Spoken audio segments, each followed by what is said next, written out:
केवटी इस बार भाजपा और राजद के सियासी खेल से केवटी विधानसभा को आज़ाद करा देगा। खुद समझदार हैं और समझते हैं कहीं ना कहीं कि एक बार जो घर छोड़कर चला गया हो और फिर दूसरे घर से भी ठुकरा दिया गया हो और फिर गंगा की सियासत में एक बार फिर से हलचल तेज हो गई है। AIMIM ने केवटी विधानसभा क्षेत्र में अपनी राजनीतिक विस्तार की दिशा में एक और कदम आगे बढ़ाया है। इसी क्रम में आज खिरमा गांव में AIMIM के नए चेहरा शकीलुर रहमान का जोरदार स्वागत किया गया। इस स्वागत कार्यक्रम में जाले विधानसभा प्रत्याशी फैसल रहमान, अमीर मिथिलांचल प्रभारी एवं लोकसभा प्रत्याशी वकार सिद्दीकी, सलामत खान, सुफियान खान, मोहम्मद अदनान, अमन खान, सिंटू खान, कैफ खान समेत कई अन्य नेता व कार्यकर्ता मौजूद रहे। कार्यक्रम में शकीलुर रहमान ने जनता को संबोधित करते हुए राजद के पूर्व विधायक फराज फातमी और भाजपा के वर्तमान विधायक मुरारी मोहन झा पर सीधे हमला बोला है। उन्होंने आरोप लगाया कि इन नेताओं ने विकास के नाम पर केवल राजनीति की है और जनता की भावनाओं से बार बार छल किया है। वहीं कार्यक्रम की खास बात यह रही कि फैसल रहमान अमीर ने मिथिलांचल की परंपरा के अनुसार शकीलुर रहमान को पाग चादर पहनाकर सम्मानित किया। इस मौके पर उन्होंने कहा है कि AIMIM लगातार जमीन स्तर पर काम कर रही है। नए साथियों को जोड़ने से पार्टी और अधिक मजबूत होगी। हम जिन विधानसभा क्षेत्र में चुनाव लड़ेंगे वहां पूरी मजबूती से चुनावी मैदान में उतरेंगे। वहीं वकार सिद्दीकी ने कहा कि नए साथी के आने से कार्यकर्ताओं में उत्साह है। यह AIMIM की ओर से मजबूती देगा और आने वाले चुनाव में इसका असर दिखेगा। तो आइए सुनते हैं क्या कुछ कहते हैं AIMIM के कार्यकर्ता और नेता से। शकीलुर रहमान भाई पहले से भी जो है राजनीतिक आदमी रहे हैं और बहुत ही इलाके के मानने वाला आदमी है, मशहूर आदमी है। हमेशा जो है समाज का काम किए लगे रहे हैं। 2 दिन पहले हमारे पटना प्रदेश कार्यालय से प्रदेश अध्यक्ष के नेतृत्व में इन्होंने पार्टी की सदस्यता ली और आज हम लोगों ने इनका जो है स्वागत समारोह यहाँ खिरमा चौक पे रखा था। अल्हम्दुलिल्लाह जितने हमारे पार्टी के संगठन में लोग हैं सब आए थे और लोगों ने भरपूर तरीके से इनका स्वागत समारोह। देखिए, ये शकीलुर रहमान भाई हैं। पार्टी ज्वाइन करने से पहले भी हम लोगों का एक दूसरे से परिचय है। काफ़ी क्षेत्र में काफ़ी सक्रिय रहते हैं और बहुत एक्टिव है। लोगों के बीच में जाने माने चेहरा है, कोई नया चेहरा है नहीं। राजनीतिक घराने से हैं, राजनीतिक बैकग्राउंड है इनका और क्षेत्र में लोगों का हमेशा ये दुख सुख में खड़े रहें।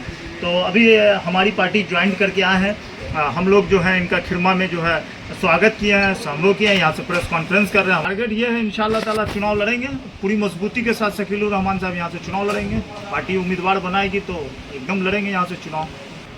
तो हम यहाँ पर उपस्थित सब लोग को जो है मेरा सलाम है, आदाब है। और यहाँ पर हमारे बड़े भाई वकार सिद्दीकी साहब पूर्व लोकसभा प्रत्याशी और पार्टी के जो है पदाधिकारी हैं और हमारे फैसल रहमान आमिर भाई, हमारे डॉक्टर सनाउल्लाह साहब, सलामत भाई, सब लोग हम लोग यहाँ पर उपस्थित हैं। आज पहली बार हमारा यहाँ आना नहीं हो रहा है, काफ़ी सालों से आना हो रहा है, लेकिन हम सब भाइयों का आज पहली बार संगठन को लेकर के, पार्टी को लेकर के और हमारे बैरिस्टर असदुद्दीन ओवैसी साहब, हमारे सदर साहब के पैगाम को लेकर के हम लोग का आज पहली बार यहाँ मिलना हुआ है। और इंशाअल्लाह हम लोग यहाँ बहुत मजबूती से, सब हम लोग युवा हैं, सब हम उम्र हैं, बहुत मजबूती से लोगों के बीच जाने का काम करेंगे और लोगों को इकट्ठा करने का काम करेंगे। क्या बात है कि हमारे सदर साहब की जो मेहनत है कौम को लेकर के, हमारे देश को लेकर के, अभी हाल ही में हमारे देश में एक मामला था, उस मामले को लेकर के जिस तरह से हमारे सदर साहब ने अपनी बातों को रखा है, अपने देश को रिप्रेजेंट किया है, बस उसी पैगाम को हम घर घर पहुंचाने का काम करना चाह रहे हैं। पार्टी तो जाहिर सी बात है, जब पार्टी में शामिल हुए हैं तो पार्टी को तो मजबूत करना ही है, वो तो हमेशा पार्टी के लिए काम करेंगे हम लोग। लेकिन अभी हम लोग जो बैठे हैं अभी चुनावी मुद्दा है और हम लोग, हमारा यही संदेश है कि आने वाले चुनाव में हम लोग अपनी बातों को मजबूती से रखें, अपनी पार्टी को मजबूती से लोगों की खिदमत में लगाएं। क्या केवटी से चुनाव लड़ने का इरादा है? जी बिल्कुल, हमारा चुनाव लड़ने का इरादा है और हम अपने साथियों के साथ मिल करके लोगों के बीच जाने का काम करेंगे। बाकी जब चुनाव का समय आएगा तो पार्टी जो निर्णय लेगी वही हमारा निर्णय रहेगा। पार्टी ने आपको आश्वस्त किया है, आपसे पार्टी की बात हुई है चुनाव लड़ने को लेकर के? बिल्कुल बिल्कुल, पार्टी से जब हम मिले थे तो हमारा तो पैगाम ही यही था कि हम चुनाव लड़ना चाहते हैं। केवटी विधानसभा में एक बदलाव की लहर हम देख रहे हैं। कहीं ना कहीं पिछले 2020 के विधानसभा चुनाव में इतने बड़े दिग्गज नेता अब्दुल बारिक सिद्दीकी साहब, जो यहाँ से यादव और माइनॉरिटी का वोट, मुसलमानों का वोट 1,75,000 के आसपास है। इतनी बड़ी संख्या में यहाँ माइनॉरिटी का वोट होने के कारण और इतने बड़े कद्दावर नेता हार गए, तो कहीं ना कहीं ये तो क्लियर है कि इस बार लोगों का मिजाज है कि पुराने राजद और कांग्रेस को बदल के एक नई पार्टी को यहाँ लाना चाह रही है, उसको नया जगह देना चाह रही है। अगर कब्जे की बात की जाए तो पिछले कई वर्षों तक एक परिवार का कब्जा रहा है फराज फातमी साहब का। कहीं ना कहीं इस बार लोकसभा में चुनाव लड़े हैं अशरफ अली फातमी साहब, उनका भी एक अपना पहचान है, अपना पकड़ है। आपको ये भी लड़ाई लड़नी होगी, इनसे भी लड़नी होगी, कैसे लड़िएगा इनसे? हमको पूरी उम्मीद है कि केवटी इस बार भाजपा और राजद के सियासी खेल से केवटी विधानसभा को आज़ाद करा देगा और यहाँ की समस्याओं से निजात दिलाने के लिए ऑल इंडिया इत्तेहादुल मजलिस इत्तेहादुल मुस्लिमीन जो है ये कहीं ना कहीं खरी उतरेगी लोगों के उम्मीद पर। और मैं ज़्यादा कुछ नहीं, मैं यही कहना चाहता हूँ कि पिछले 2015 की विधानसभा में लोगों ने अपने जिनका नाम लिया, जिनकी बात कही, उनको बहुत अच्छे से मौका दिया गया था, लेकिन 2020 में उन्होंने अपने निजी फायदे के लिए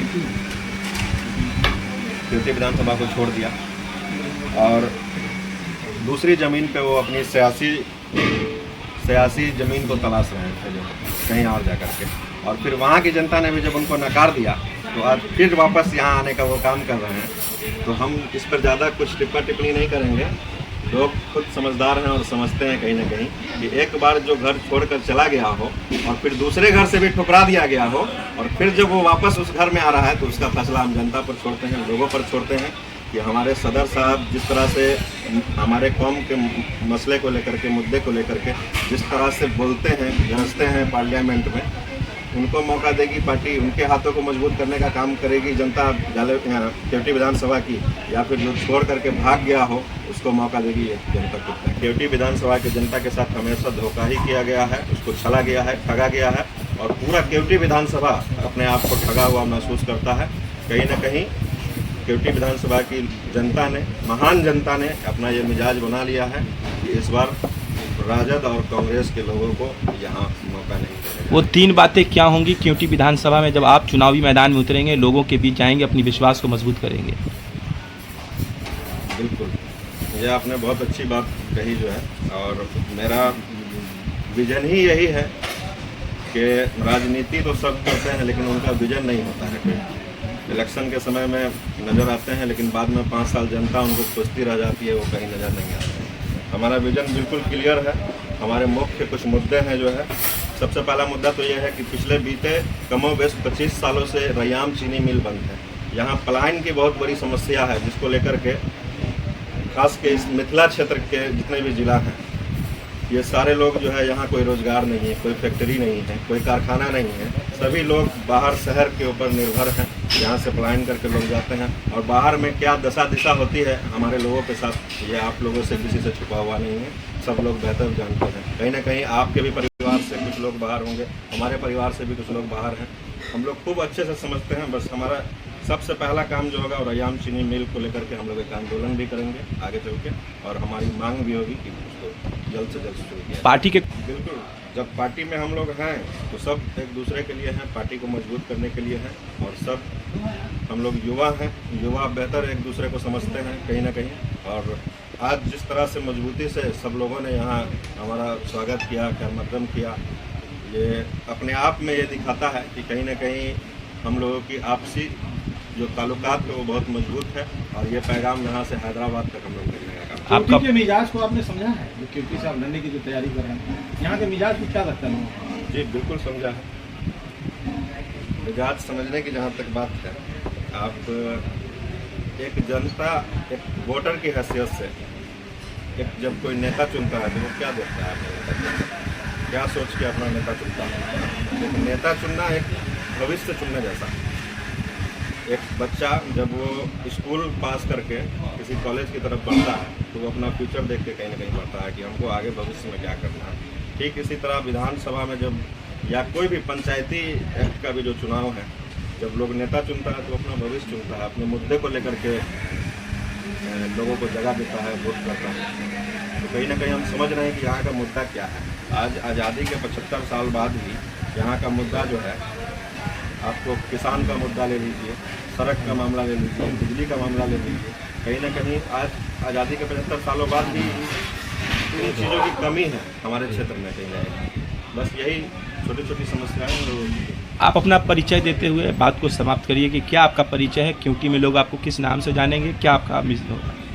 मेरा नाम शकीलुर रहमान है और पिछले 10 वर्षों से केवटी में हमारा लगातार केवटी के लोगों से मिलना जुलना रहा है। यहाँ के हर सुख दुख में हम आते रहे, लोगों से बराबर मिलते रहे और अभी हमारा यही एक अवैसी साहब, हमारे सदर साहब, हमारे अख्तरुल ईमान साहब प्रदेश अध्यक्ष हमारे, जब पार्टी में हम लोग शामिल हुए हैं तो लोग अपने आप जानेंगे। जब हम लोगों के बीच जाएंगे और लोगों का काम करेंगे तो लोग खुद जाएंगे। तो